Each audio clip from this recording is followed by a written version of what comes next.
Mobile driver's licenses are becoming a hot topic across the nation as a growing number of states explore how to implement them. That presents new opportunities and challenges for state motor vehicle departments and industry partners looking to enable government, residents, and businesses with mobile driver's licenses and the tools to protect residents' digital identities. I'm Wyatt Cash with Scoop News Group, and joining us to talk about the latest developments in mobile driver licenses and what it takes to protect residents' identity as a mobile licenses become a reality is one of the pioneers in this area, Ajay Gupta, Chief Digital Transformation Officer at the California Department of Motor Vehicles. And also joining us is Christine Halverson, Public Sector Technology Officer at Okta. Ajay and Christine, thank you so much for joining us. And Ajay, I'd like to start with you. First, let's set the stage. Give us a brief sense, if you will, of the scope of your organization and the number of residents your organization serves. Thanks for having me here. Happy to share our experiences and some of the interesting things that we have delved into this new field of mobile driver license and identity cards. So it's not just about driver licenses, but also ID cards as well. California, state of California, right? The densest state in the US, and accordingly, really the largest DMV in the nation as well. And would be really the largest public sector entity that's customer facing, with over 34 million identity cards and driver licenses issues, with unique 31 million identities, 36 million vehicles. We do 60 million transactions a year, and we gather $14 billion in revenue. So we are pretty big. We have over 220 locations, physical locations, all throughout California. We service our customers through those physical locations and through our online sites, through our over 200 kiosks, through our auto clubs, and via the traditional paper-based channels at the headquarters. So we're very big. We get like over 4 million calls a year, and we issue over 9 million cards annually. Replacements, new cards, etc. So it's a very robust ecosystem that we have. And with that comes in the real ID, and we obviously issue real IDs as well. We have been converting real IDs, the normal driver license and identity cards to real IDs too. So on a scale, I want to say that we would be the largest public sector retail entity in the nation, directly servicing customers in any particular public sector area. Yeah, that's an impressive scale and a lot to serve. I'm curious though, Ajay, what's the challenge that mobile driver's licenses are actually trying to solve, and how do they solve that challenge?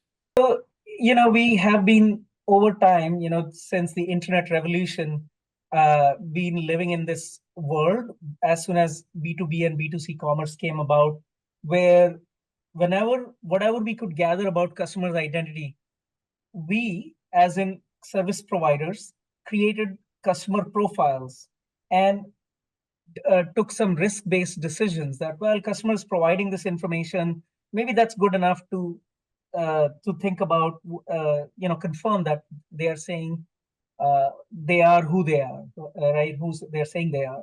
So in general, over time, with the advent of the technologies, both on the good and bad side of the world, the dark web with tons of leaked data, all those identity associations have been very hard to confirm that with 100% certainty.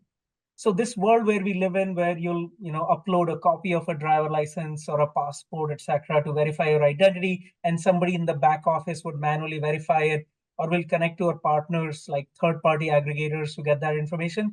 It's quite expensive. Also, it's still error-prone because people can still fake, using that data, create fake IDs, and with the advent of Gen AI, it's actually easier to create an image of a driver license that looks real. And there is a pretty good case study on that particular aspect as well. So in general, the physical cards are easy to fake. The digital verification is very expensive. So this has been long time coming, creating a digital credential that's actually ripe for digital transactions. When you're online, you should be able to share the identity online. But also, you want convenience where the things that you carry in your pocket, which is more your mobile phone, more than your wallet, you want your identity verification to be available on that mobile phone using all the security of the mobile phone features that's pretty high tech nowadays, being able to bind with your biometrics, etc. So essentially bridging that gap of digital and physical world and really creating a product that's ripe for digital use with high level of confidence that there is the person on the other side uh, who are saying they are, they're saying who they are the person who are saying who they are. Thank you for explaining that. And then can you talk a little bit about the roadmap now for you and the state of California for establishing mobile driver's licenses? Yeah, so we are very excited about what we have done so far. We have actually been doing quite a bit of exciting work in the identity credential space. So we didn't want this to be this thing that's only used by travelers, which is the most popular use case across all the other states who are using mobile driver license. We wanted it to be an equitable, inclusive solution. So we really divide this journey into this privilege, air travel, um, daily life, and digital life. So all our roadmap is in these three categories. We are working with the airports and TSA to make sure we have the adoption at California airports, and also piggyback on TSA's support of other airports so that Californians can travel all across the US with just carrying their mobile driver license in their pocket.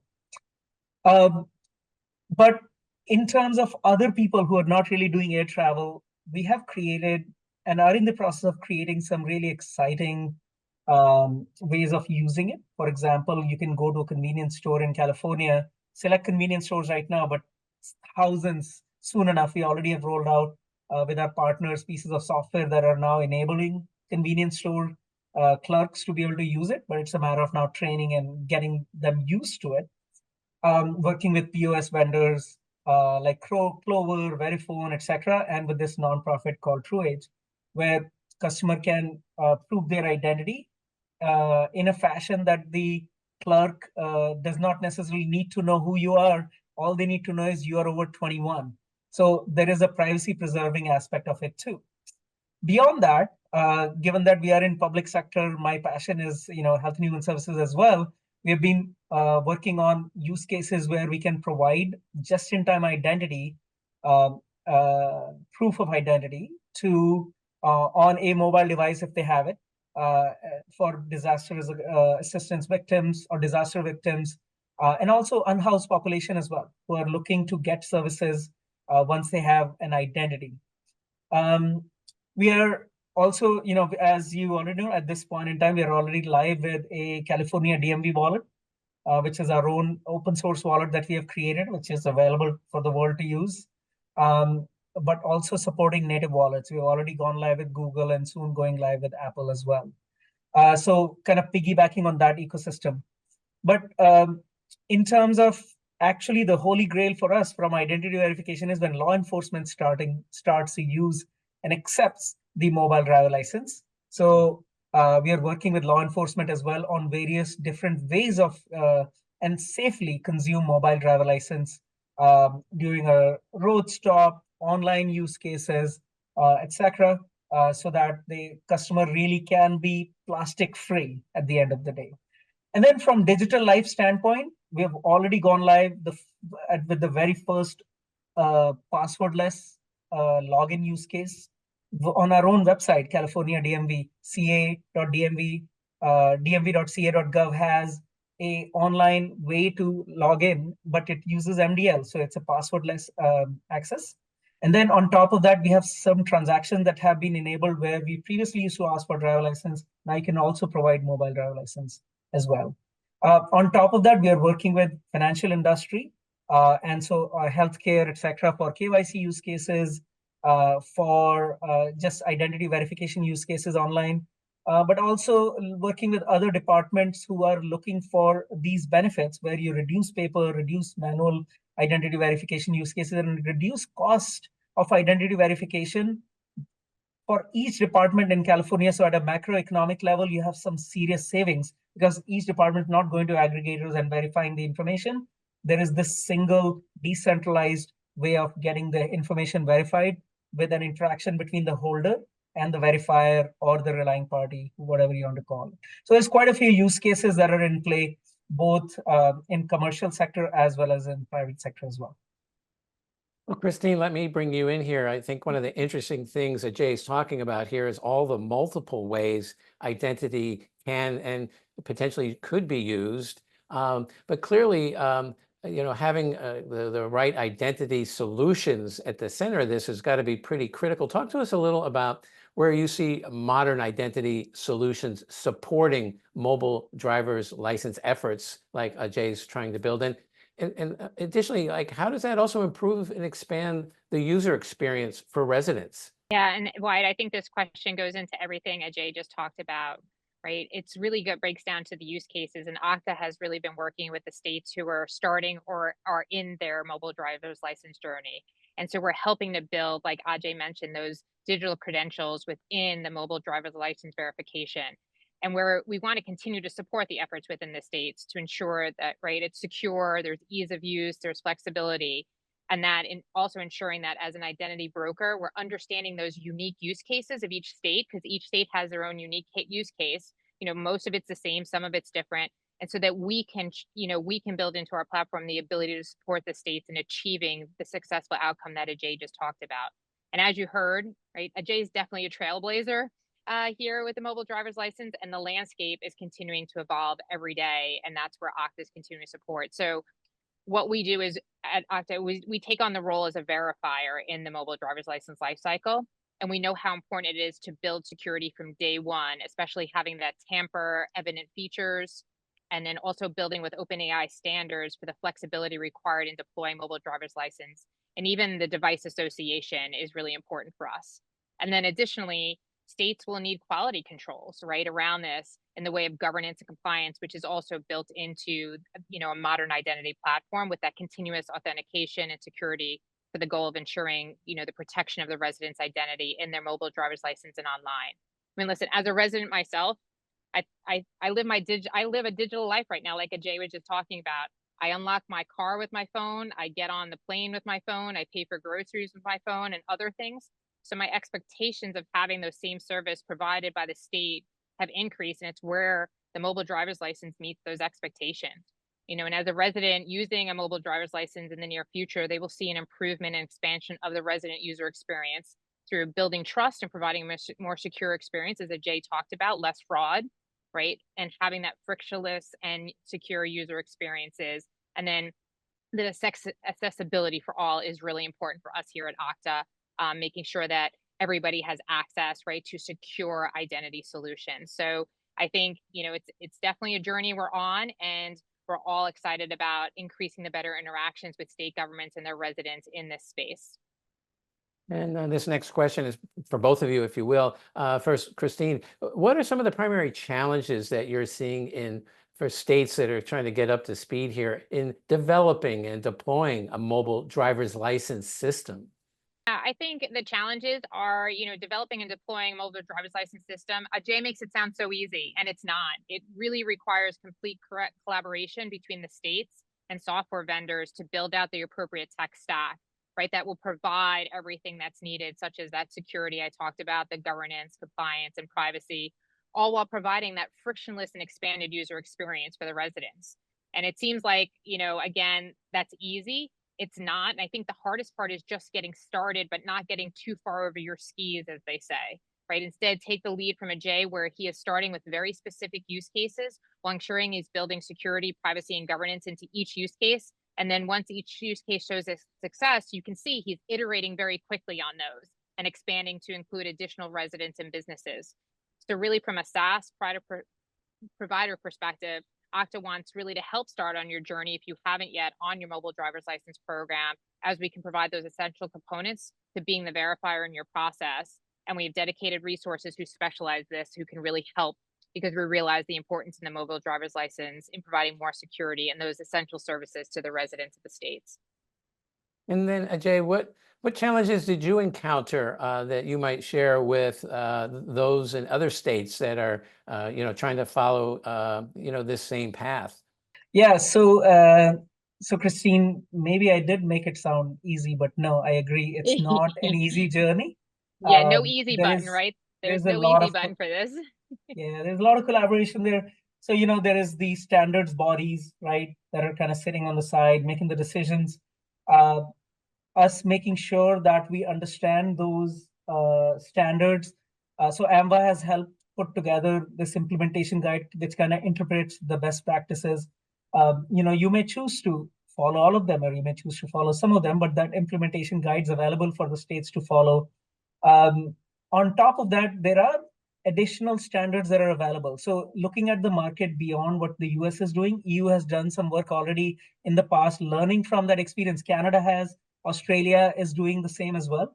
And then Taiwan and Mexico and others. There is international initiatives around digital credentials, which we could benefit from as US states. So looking at that is extremely useful. And not necessarily that's how I started the journey, but California DMV wallet actually supports multiple standards, the W3C verifiable credential standard, as well as the ISO 18013-5 standard. And that's because we believe that that creates the best of multiple worlds, where you have best security for online and best security for in-person, but also cheap implementation. And that's extremely important if you want to create an inclusive and equitable marketplace, not just for our holders and consumers, but also for our businesses. You want to make sure that the cost of ownership is also considered as part of the product that you're releasing, because you're essentially pushing this really monopolized product into the marketplace, because we are the only ones who can issue a driver's license or an ID card. We want to make sure that the technology it supports is inclusive. And the way we get that technology and support is inclusive as well. We want to make sure we use the right software products which are not biased towards a particular race or gender and things like that. And also the algorithms that we use are also inclusive. So some of those things are on top of our minds. On top of that, we are very concerned about data privacy and security. What happens to the data when we send it to our vendor partners like the native wallet providers, right? Because it has now left our premises. We have very little control on how it will be used. So having the right protections in place for our consumers is the key, both via technological and contractual means. But also when it lands with the relying parties and verifiers, how do you make sure that the data is now going to in the right hands, and it's going to remain in the right hands? Or if it's unlinkable, meaning now they don't, with this digital trail, they don't start creating profiles of our customers, right? So some of those things we are working very hard to make sure that we use the right technology and really the legal protections that are available for our consumers, for Californians. We have the strictest privacy laws in the nation, and we want to make sure that we meet or exceed those requirements for Californians. And then lastly, Ajay, what parting advice would you offer other states and state CIOs and, in terms of starting their mobile license journey? I'd say you want to make sure while you want to ride the wave with the digital giants, you look around to make sure that you still are providing the service to your customers and constituents. You want to make sure that the technology is not locking you all into particular vendors or into a particular platform. You want to make sure it remains open, so you have equitable marketplace for other vendors to come in, and that definitely helps the state as well, because a larger marketplace which is not proprietary is going to really create a better adoption. If you were to imagine the old world where you had credit cards just about coming in, and then digital wallets came about, it was a long journey, like 4 to 8 year journey for people to start adopting. We want to short circuit that, but the only way to short circuit it is to have an inclusive standards and technology to be used and policies that serve our customers. And that's extremely critical. Thank you. Well, Ajay Gupta, thank you so much for sharing your experience and perspective on the whole topic of mobile driver's license, and also to Christine Halverson for sharing your additional perspective on the importance of modernized identity solutions, which have to lie at the center of these systems. So I want to thank you both for joining us, and really appreciate your insights. Thank you so much. Happy to Thank be you for here. having us. Have a good night.